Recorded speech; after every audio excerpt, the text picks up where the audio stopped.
Durham, so she's known in our church and in this community, and I know her personally from seeing her, so she's awesome. She's a great resource. She talked to our group 2 years ago, I think, on anxiety, and then she did kind of a private Zoom meeting for us too, where we talked about anxiety and mental health, and we're just really grateful to have her here tonight and her knowledge and her excitement about teaching us the dangers of technology. Thank you. Oh, So you don't know that, right? no, she doesn't need I it. don't think I need this, do you? Nope, you'll be fine. I turned this Oh, you up. turned it off over there. But I can turn it on if you care. Can I just hand it to you so I don't, okay. No, you're fine. I'm not gonna stay here the whole time. I'm just walking. Okay, it's good to see all of you, young mommies. So before we start, I think the first thing that some of you will experience is that the last time that I did this anyway, we did it on technology, right? Who likes this better? Who likes this better, being in each other's presence? Yes. Okay. Oh, We did The it. power of being in the presence of other people, right? So that is true for our kids too. My first experience with seeing the real bump in technology was when my youngest ones were at home, and I can recall that Xbox was just a big thing at that time. And Xbox Live, am I saying that right? Yes. Okay, so, yeah, but, yeah, so I'm a counselor, but I also have 5 children. So, okay, I'm a mom too. But his friends were all gathering on Xbox Live. And that is how they connected. And we said no. But I'm not gonna have any friends, because this is the way they all get together, and and we still said no.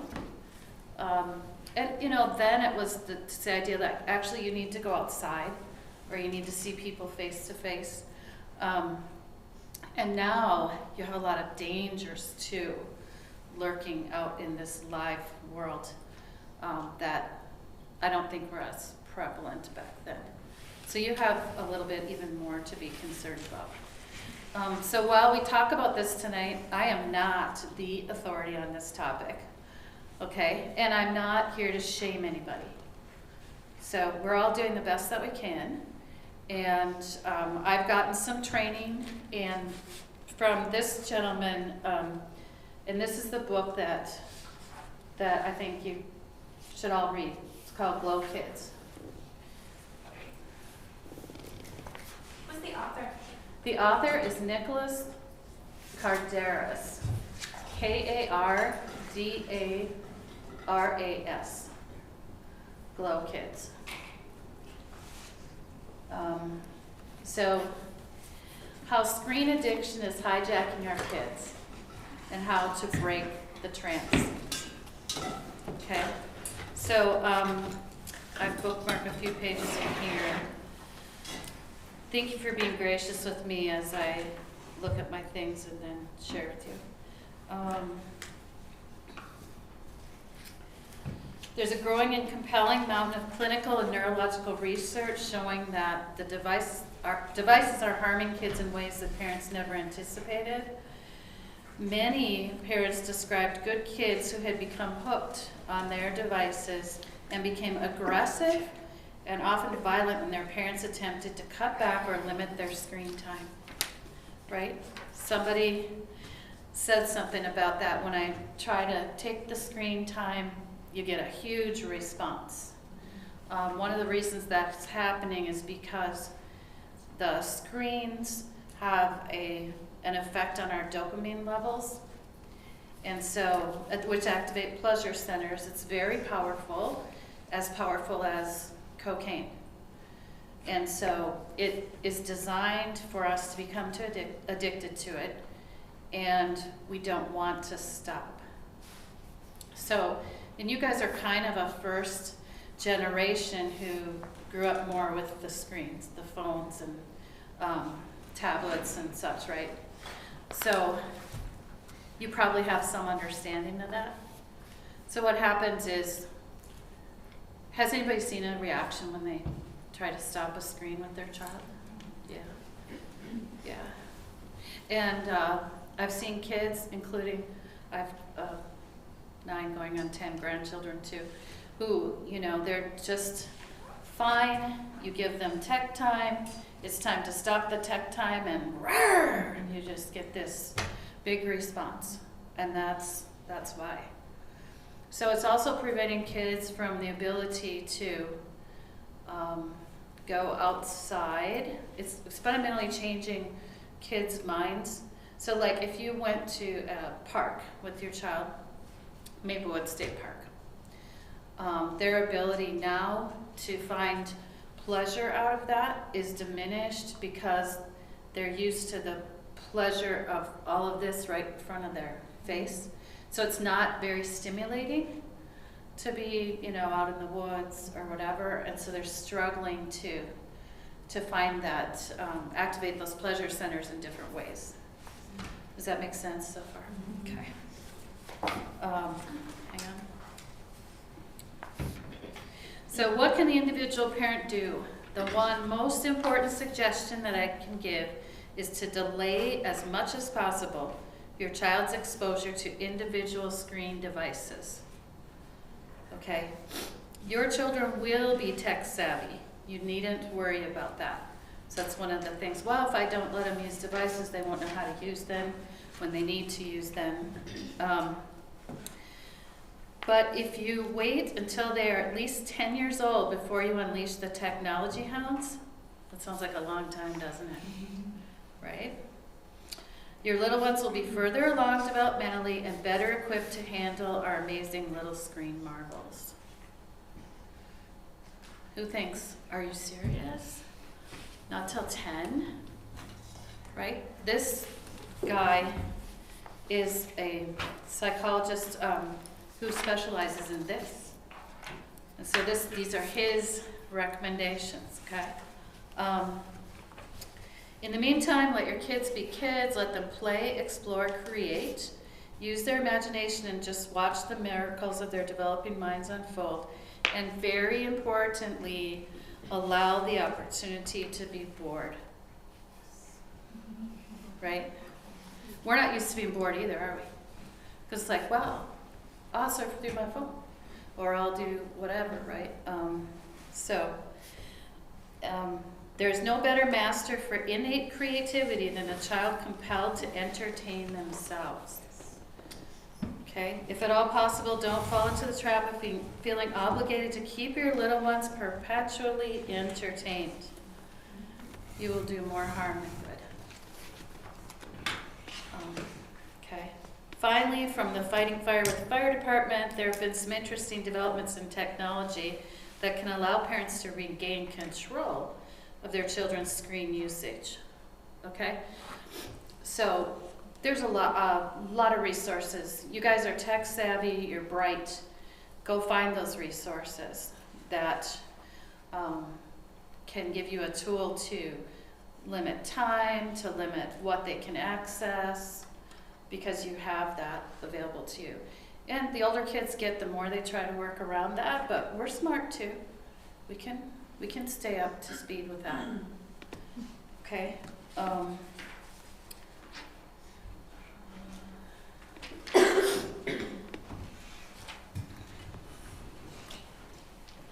And an ever-increasing amount of clinical research correlates screen tech with psychiatric disorders like ADHD, addiction, anxiety, depression, increased aggression, and even psychosis.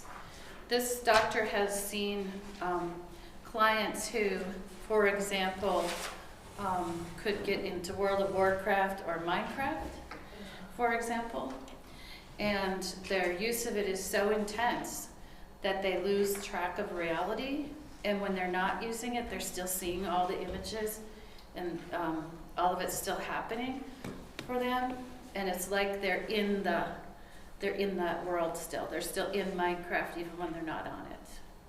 Okay. Are we allowed to ask? Yes, please. Okay.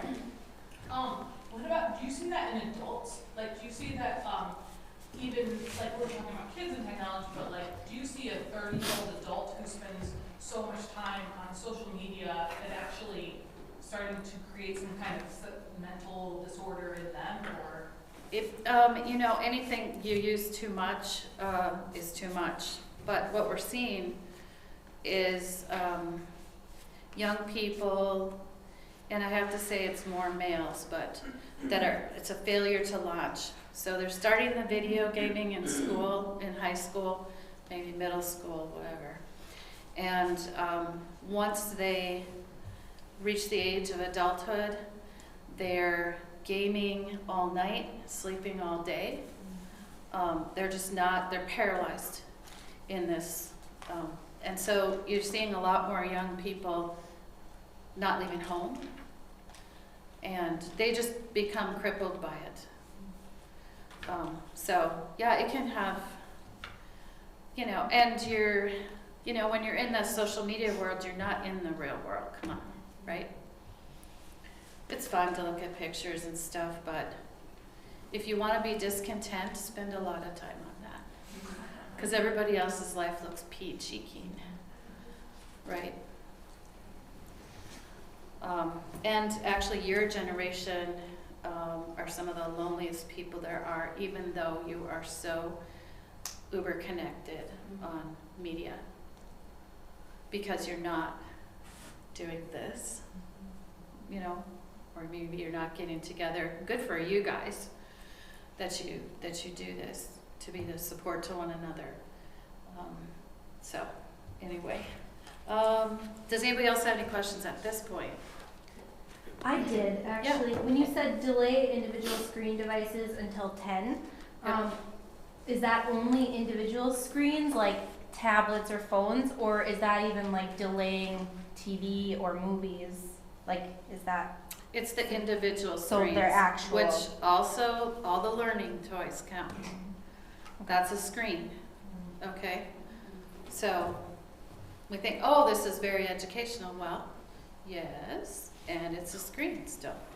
So even if they're watching like an individual show by themselves, you know, On that's on a TV in the living room, but it's there, you know, that's fine. Yeah, Okay. I mean, yeah. He recommends no, let me see, this is part in the handout. There's just so much material, you guys, I don't want to, but I wanted you to have this. You know, it's written in from an academic standpoint, so it can be a little hard to understand, but I do want you to go over it on your own too. You specifically got a recommendation for what age?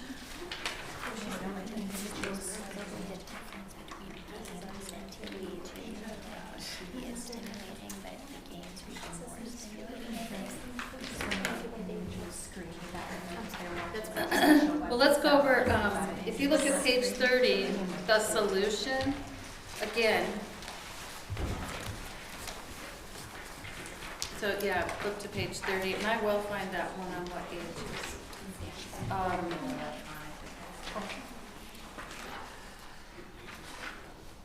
Okay, I've got that. So on the solutions, delay portable electronic devices until at least age 10.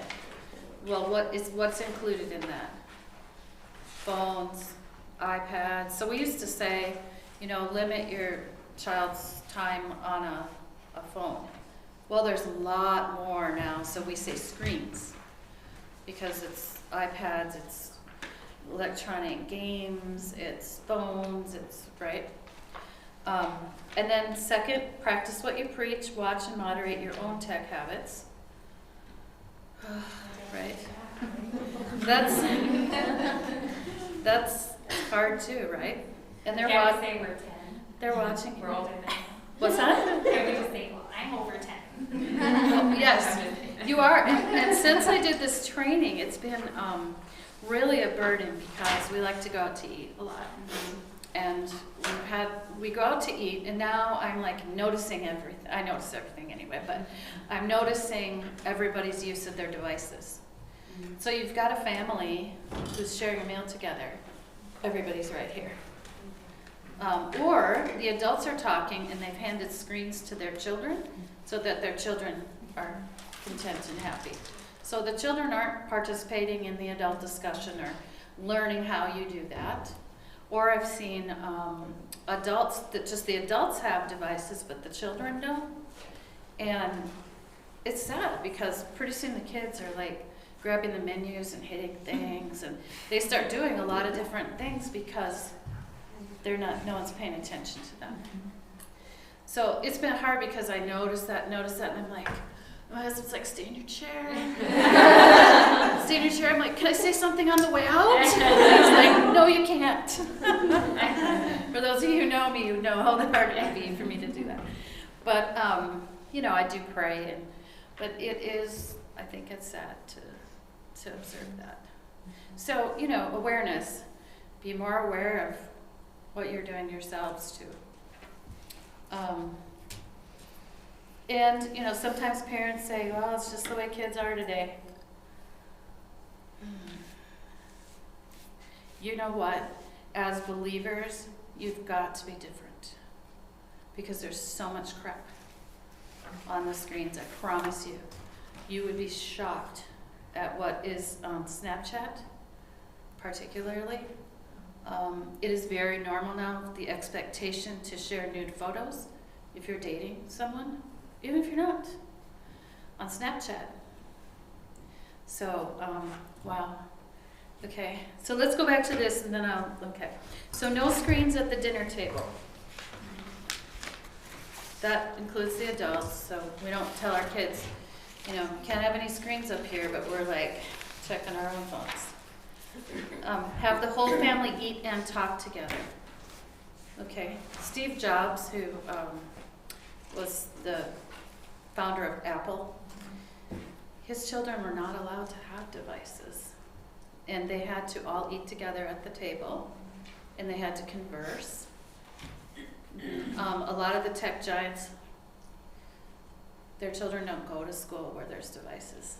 They go to school where they learn without devices, because they know the power of the addiction, they know the side effects of anxiety and depression and ADHD. And you don't, go ahead. Okay, so I have it has to do with kids going to school and with devices. Yeah. So obviously we all know about the distance learning and all that had happened the last year, but Terrible. what about not even just like Kindles and not just that, but I mean there's so much, so there's this resource that the schools have called Epic, and it literally is an entire library of books, and the kids can just choose it and they're reading, but they're reading it on a screen. Right. And is that still having a psychological effect on them? Like, I mean, it's, Perham Library is great, but like this resource has like tons. I mean, my kid can take a specific kind of lizard. I want to give you, find that. yeah, right. So instead of having, is that psychologically affecting his brain differently than if he was reading it out of a paper book? Or for us as adults, does it too?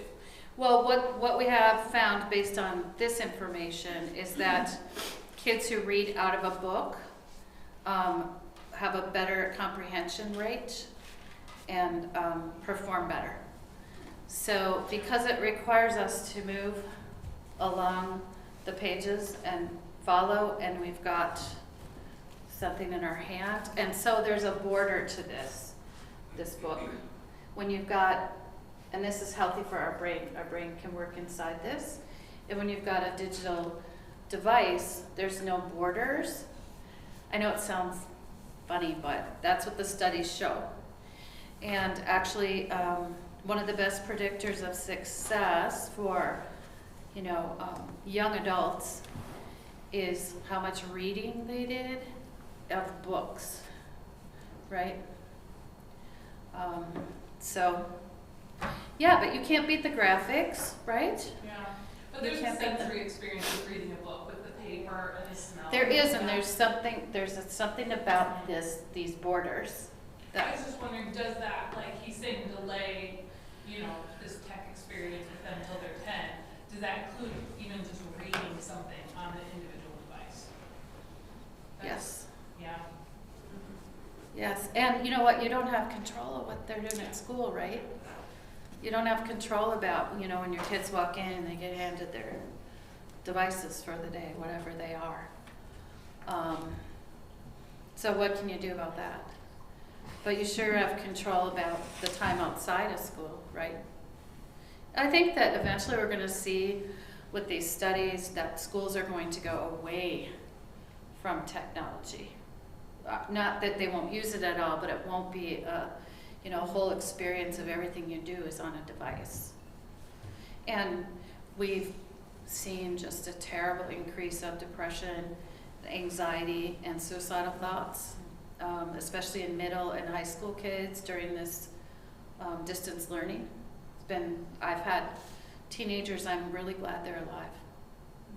The bar, because, yeah, it got really bad. So, yeah, it's a complicated time, right? Okay, 1 day a week, digital fast, smell the roses. Remember, these are always recommendations. Talk to your child early and often about tech concerns, foster balanced, resilient, empathetic, and emotionally strong children. That sounds simple, right? Nurture healthy hobbies such as sports, art, music, nature activities, the Scouts, but also let your children be bored.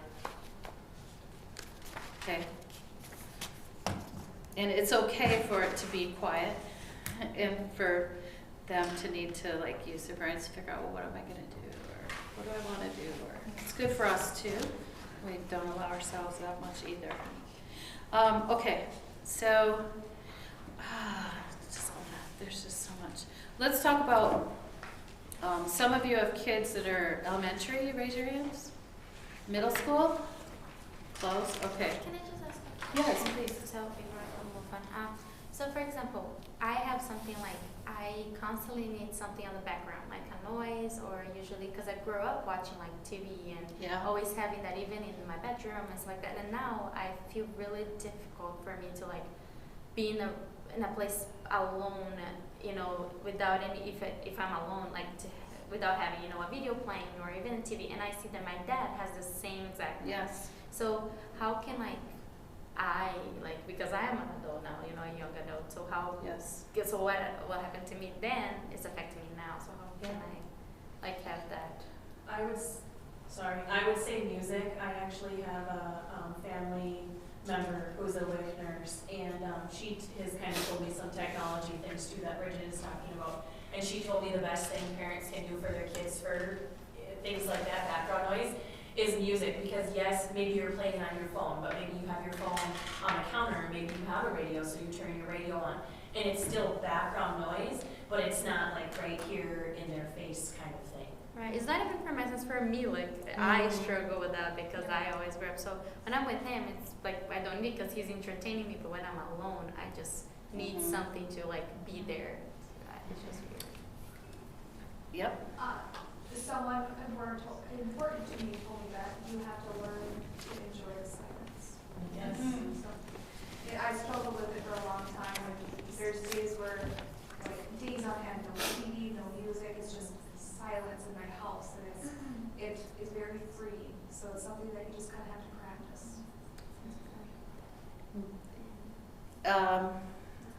Silence can be really hard for some people. And let's just do something together right now that we can do together to just be in the present moment. Okay? So I want you all to find 5 things that you can see. Just make note of them in your head. Anything? That you can or can't? Sorry, that you can see. Just 5 things you can see right now in this moment.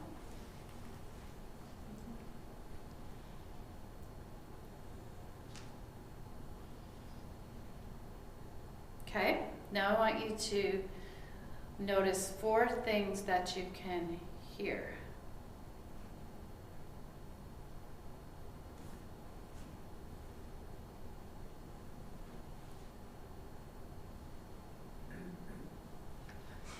You gotta listen hard, right? 3 things that you can touch or feel. For example, I can feel my toes inside my shoe. Can you feel yourself sitting on the chair? Okay, so 3 things. 2 things you can smell.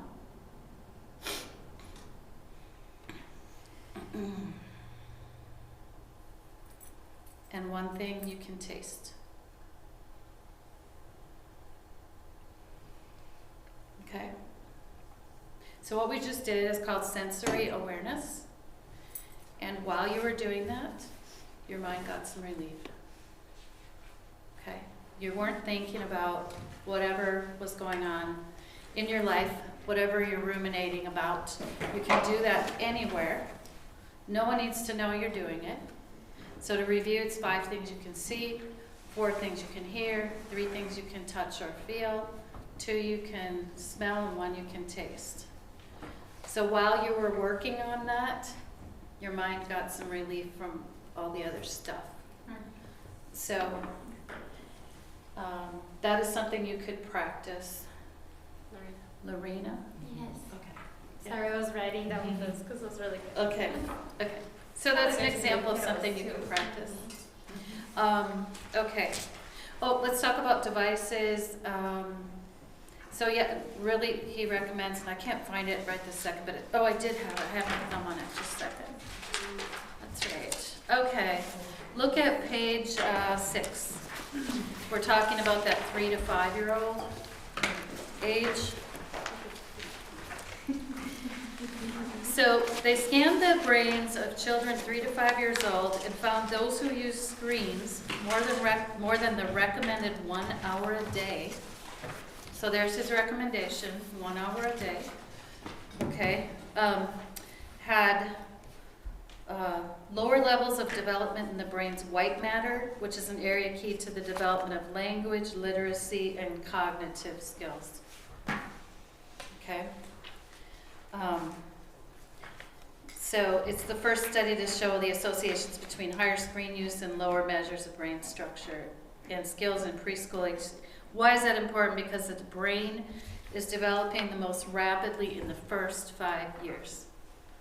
That's the time of the most rapid development, okay?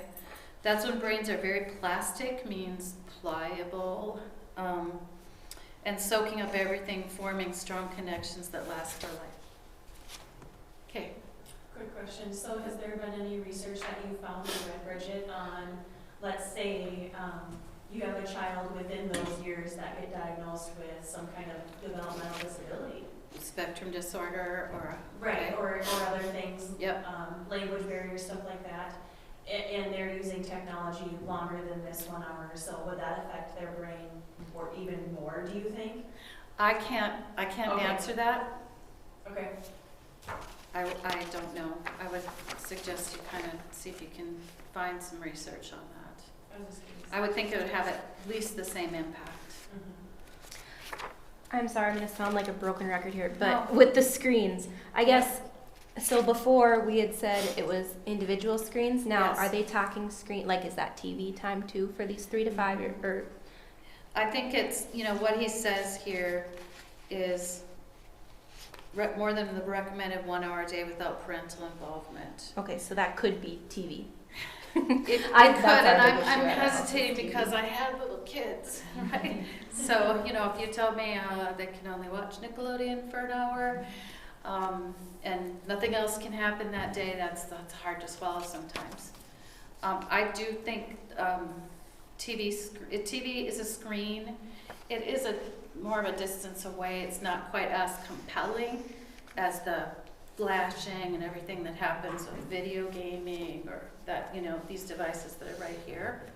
So again, I'm not an expert, just telling you what I learned. Yeah. I was gonna say, I'm not an expert either, and this might not even be good advice. That's okay. Something that I feel like has worked for our family, like I said, this is not a area we're great at, so but something I feel like is an average of that too. You might have a day where it's like this, where your kids might get, for mine at least, might get 2 hours. But then we will go days at a time where nobody's on the screen, where they're outside in the beautiful weather playing. And so but I do notice on those days that they get the more screen time that you're like, okay, your brain clearly. But for me, for me, it's been helpful to to try to give myself grace because I used to get so hung up on the screen time thing. I was so harsh with myself, oh my gosh, I'm letting them watch, too much or whatever. And I think as a mom, as long as you have that balance, I don't know if this is great advice, but for our family, I feel like my kids outdoorsy and pretty well balanced, and so, like, at least, I mean, I'm not that old, so don't quote me, Right. because it could totally change. But we struggled for a really long time, and I worried about it, and then I started giving myself grace, thinking like, we're gonna make this a balance. If we have a rainy day, it's okay to watch a movie and, you know, maybe do this, but then we are not gonna be on screens the rest of the week, and we're gonna be outdoors and be bored and play. I don't know, and that really helped me as a mom to not have guilt, because I struggled so much with the guilt of screen time. So. Right, And with that said, Amy, I think about the winter we had 2 years ago where school was constantly closed. I remember I was constantly at home working because it was constantly 50 below and like wind gusts to the point it's like, you can't be outside. And so on days like that, I feel like my kiddos got probably more screen time than maybe what they should have. But then I have those moments where it's finally like, okay, we're turning this off, like, you know, let's play this or let's color or do this, you know, so then it kind of makes me get up and sit at the table and color with them, or, you know, some of those other things you maybe don't always take the time to do when it's nice because they want to go outside playing. Can I just say something, just compliment? you sure can. At the same time that like we hear all the time this, you know, give us grace and all of that, but I also see like a big extent of that to the point where like we gotta give us grace, so therefore I can just let, you know, whoever they do whatever they want, which is I have one child, I have no idea what it means to have 5, like I already go bonkers with one toddler, literally. Yes. I can't go poop alone for so literally, I have no idea what it is to have more kids with you all the time. But at the same time, I hear that, especially on social media, like, it's like, you know, oh, whatever, I do that and my kid's just fine, and it's okay. But at the same time that we gotta give us grace, we still have to acknowledge that that grace we're giving so much, sometimes it might be harming them or something like that. So that's what I've been lately, just like, I want to give myself grace, but at the same time, I don't want to just, because as you said, you know, you can sit up on the table, and it takes so much effort, and like, you know, you're just like, oh, I'm so tired, or this, and it's like, but then you go, and it's a lot of work, and it's really difficult, but so is motherhood in general, you know what I mean? So that's how I feel like social media for me, more than just being sucked into it, has been preaching this, like, to me, because I'm the target of like, you know, you can just go ahead and do this and that because, you know, your kids are fine, and you're a mom, so therefore you can. But at the same time, we should take care of those little ones, you know. And to kind of go off of that with you saying, you know, like being really tired and stuff, me personally, I've actually found that when I am super tired to the point that the last thing I want to do is even get out of bed and make my kids breakfast, if I do get up, obviously, but it's just like, I'm like, okay, I'm super tired today, I'm cranky, this, that, whatever, and it's like, okay, we are finding constructive things to do today, because you children are going to be tired, and you are going to bed early. Because I found that when I find constructive things to do, whether it's go to grandma's or, you know, try and go for a walk, or do find crafts to do even though I'm super tired, go to the pack house, I mean, whatever it is, they get worn out, that energy gets out of them, they get worn out, versus if they sit in front of a screen for an hour and a half, 2 hours watching a movie, and then all of a sudden they're chaos, and because I have 3 of them, and they're wrestling and this and that, and I'm going to lose my mind today. You know, they're constructive, they're busy, they don't get a nap, and they go to bed, and then I can have my time in the evening and go to bed early if I choose, you know. So that's kind of how I've dealt with some of those instances. Sure. Okay, so just a couple other things that, and they're just too much, you guys, but some of the things that I run into in my work is the idea that even adults, maybe in their relationship is suffering because of their individual use of social media or screens or whatever. And, you know, to get people to realize you're 100% control. 100%.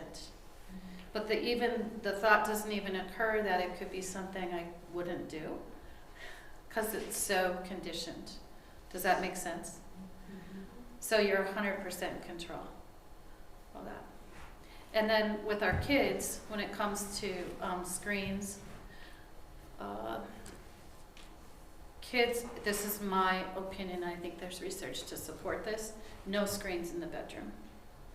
Not TV, not iPads, not phones, no screens in the bedroom. So Some kids, maybe some of you, got conditioned to go to sleep to Netflix or Gilmore Girls, or I'm trying to remember some of them. You know, literally going to sleep with your computer next to you. And that was, you know, the way you conditioned yourself to be able to calm down and go to sleep.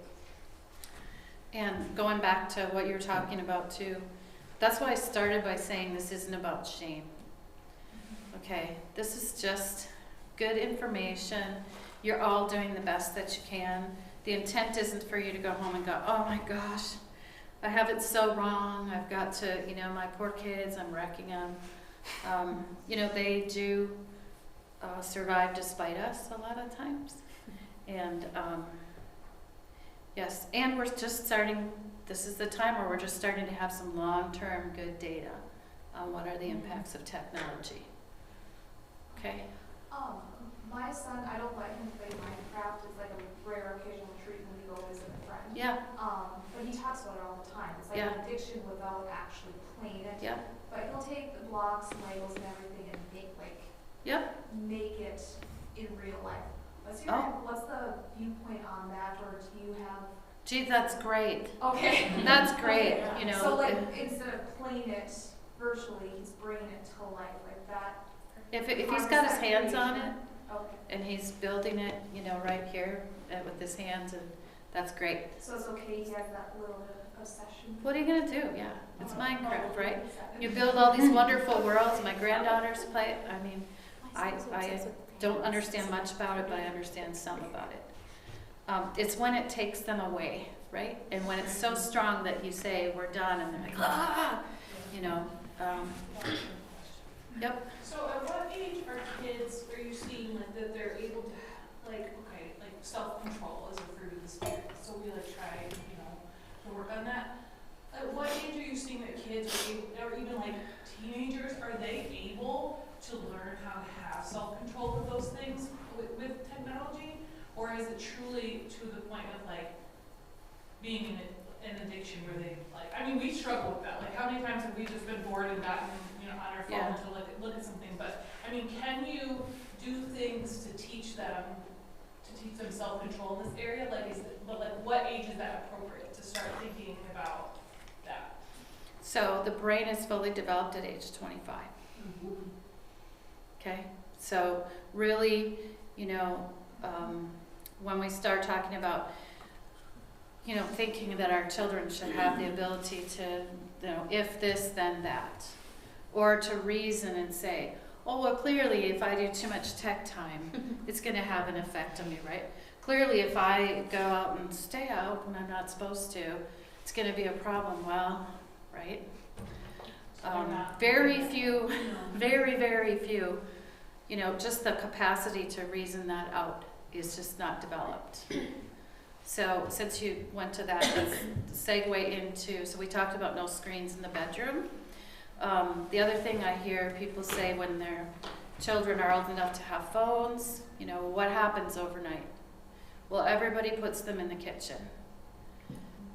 And I just smile.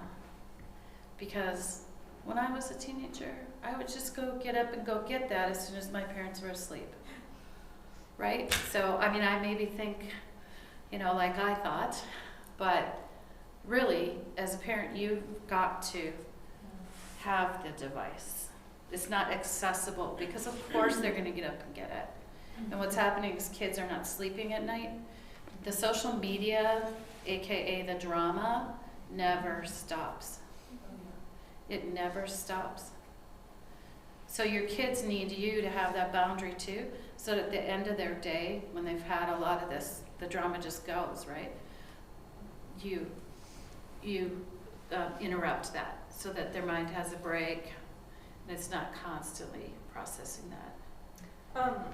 What would you say as far as like, I know a lot of families do movie nights and stuff, Mm-hmm. but that's close to bedtime, which is stimulating. So do you feel like if it's a routine thing for like a kid to watch a show before bed, not right before bed, but like after supper or something, is that kind of a bad habit in a sense? Well, it's you know, again, I'm trying not to be judgmental.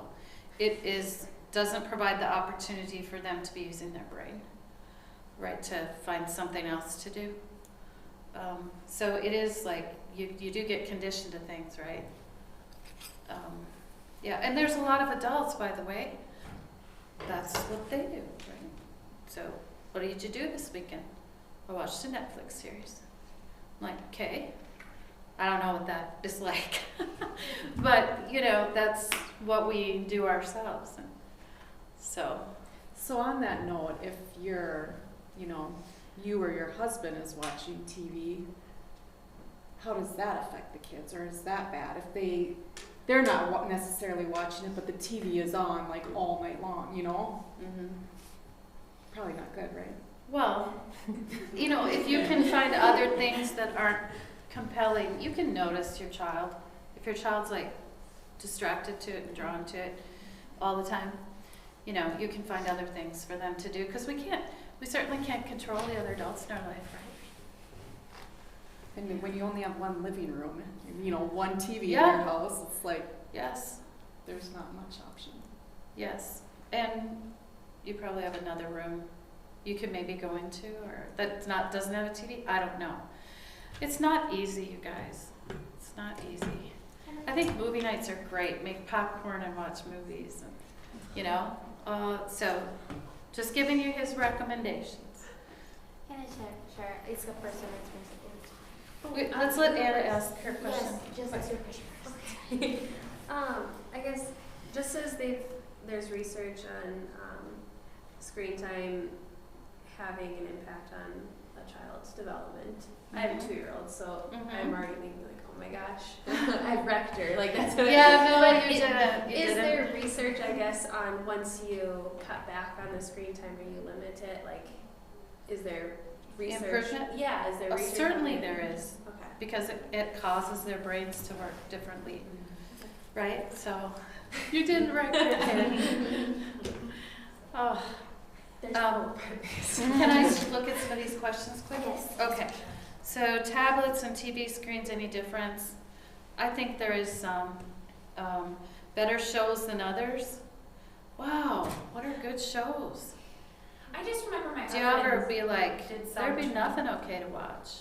I'm the one who made the question. Uh-huh. So he did some training where they were saying there were certain shows that were, because they didn't do all the flashy moving around. Tigers. Yeah. Daniel Tiger, one of them.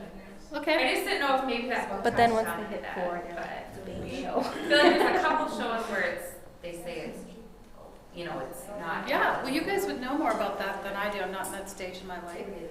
You know, In so. my house, when I want background noise, so to speak, but I don't necessarily maybe want to shut the TV off. On Netflix, we have Netflix, so I actually tend to put a show called Baby Bum on, because I have a child who's only 1, and it's like slow, really slow singing. They sing a lot of nursery rhymes, and there's counting in there, and the alphabet, and like all these different things. And even my child who has autism has been very and actually watching that, I'm like, that's probably a good one for you. Like, he really likes 10 robots. Well, now you can watch 10. So sometimes when I don't want them to watch TV, but I want something on for a little while, I put on that. I put a treat as wild carrots. I don't know if anyone's heard about that. Yeah. My son said, Mom, did you know this about this animal? I'm like, no. He's like, I heard it on wild carrots. And it sparked an interest where he wants. My daycare lady uses Uni Zuni a lot. Okay. Yeah. So, you know, one thing to keep in mind, I mean, you're all okay, right? You're all okay pretty much, people? You were raised on more screens by far, you know, than I was. And there was a day where we didn't have any screens. And so, you know, it just was the way that it is. So it's possible. Okay, so better shows, you guys, I'll leave that up to you. I mean, wow, there's a lot of trash on TV. So, best way to monitor my 12-year-old while giving him some privacy. So, you're going to get my personal opinion here. If I had a 12-year-old at this time, and they had a device, I would have their passcode. That would be an absolute. I don't think 12-year-olds are entitled to privacy. This is me, conservative me. Yeah, I was, to be honest, that was my question, and this is a whole new realm for me. I have a 6-year-old and a 12-year-old. Yeah. And so, obviously, as a 12-year-old, when I was that age, I didn't have this issue, but I mean, now it's just like, I think that's a great idea, to have his passcode, and say I can, check it whenever. Yes.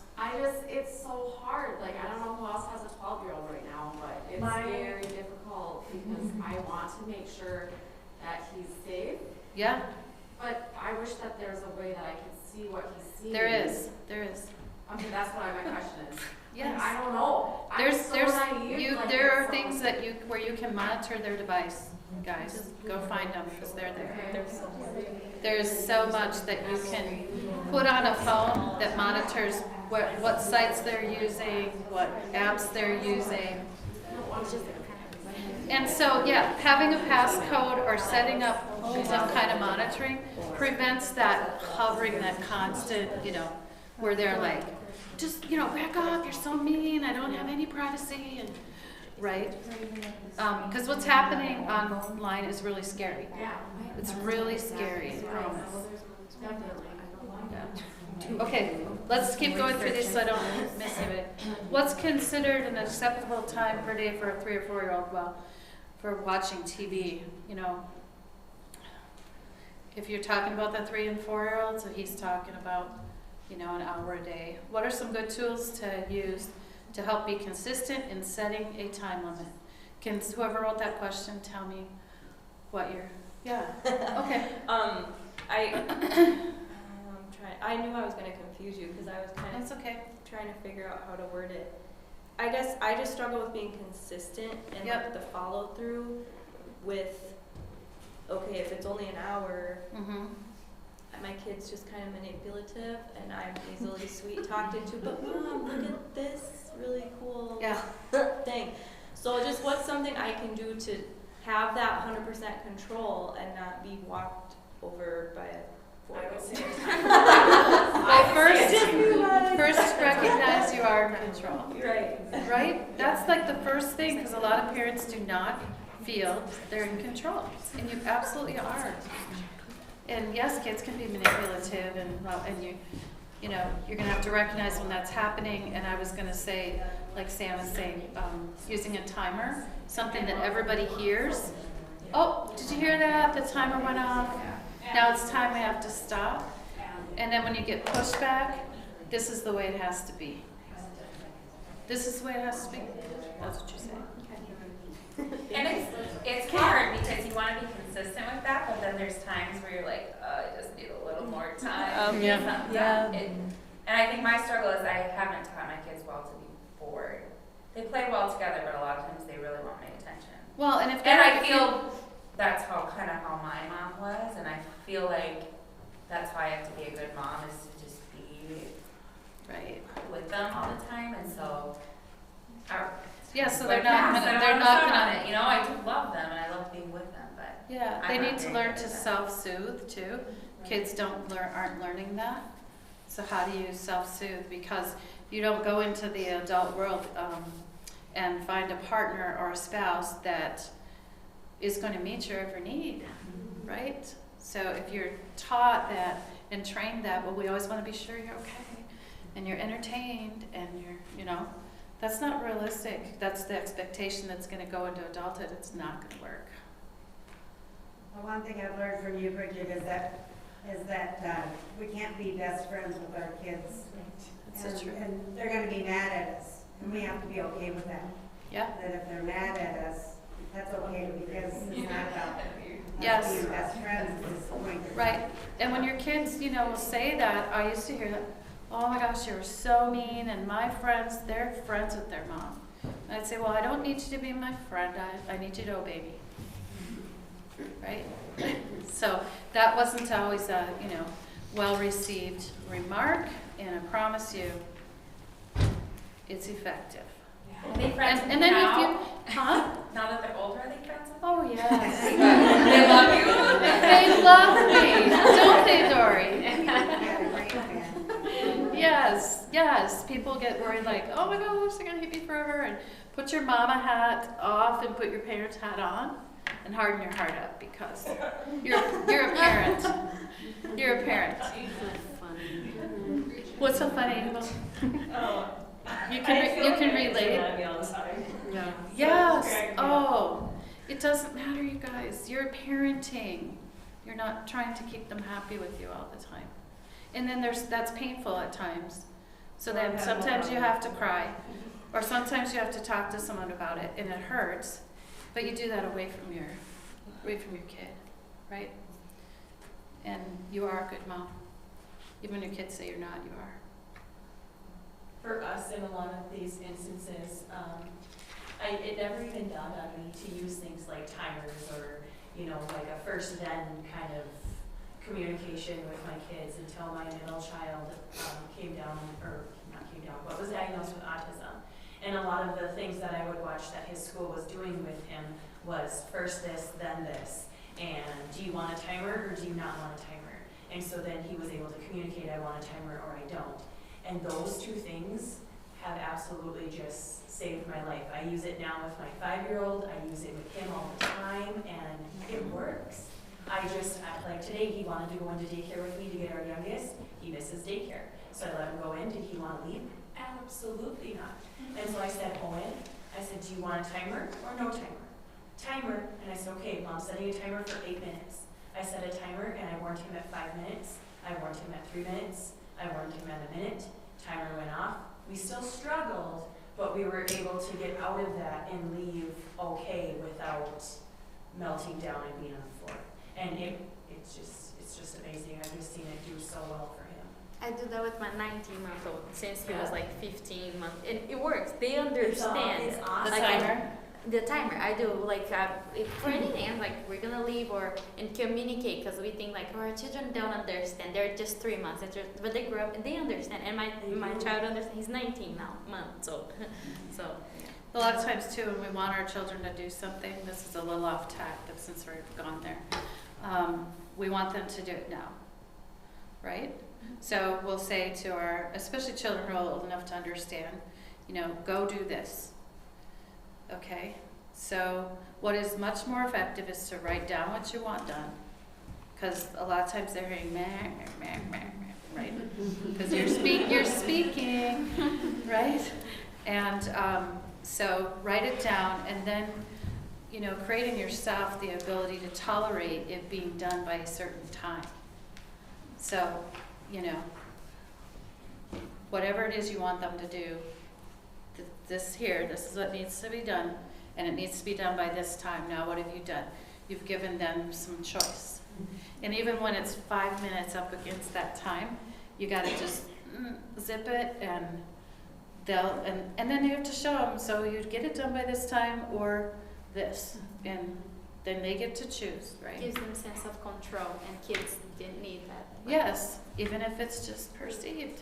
I was gonna say, in the timer thing, like that has revolutionized our family life as well. Yes. My kids even know how to set it themselves. If they have a disagreement about what they want to do with a toy, at the point with my oldest two, a lot of the times they'll decide, okay, I'm going to set a timer for 5 minutes, and then when that's up, then you get it. Like this happens all the time, and it's like all the time. That's all the time. So, but it's something like I was going to tell Allie, like with the being consistent thing, the hard part, and this is always the hard part about being a parent.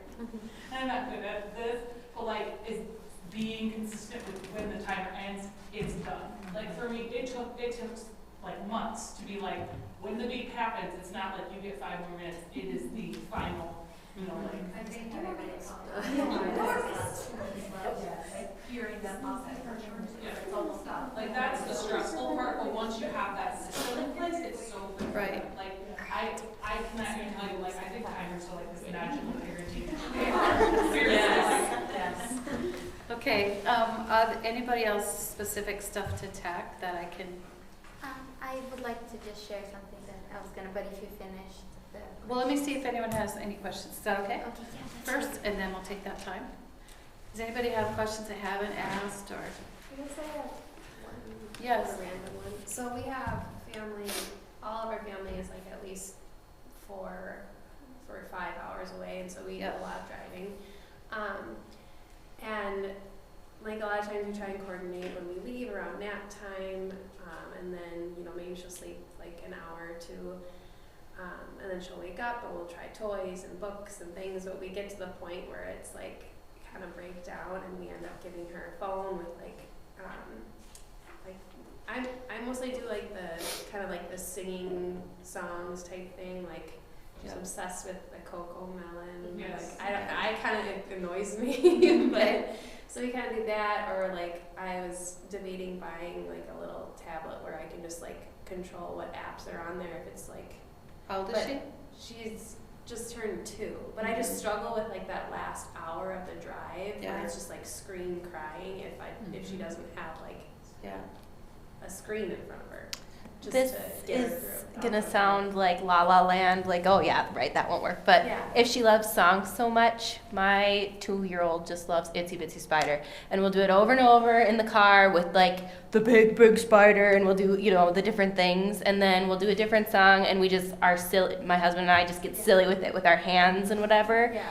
And it helped us for like one time, an hour and a half, like to Fargo and back. We did Itsy Bitsy Spider in like Russian accents and just like crazy. I know it sounds really weird, but it worked.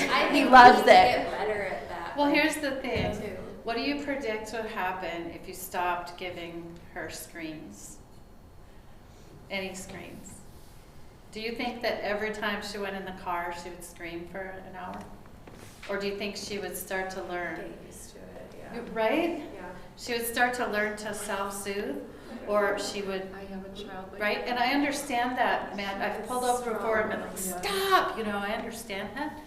But I promise you, she'll scream, but eventually, what is she screaming about?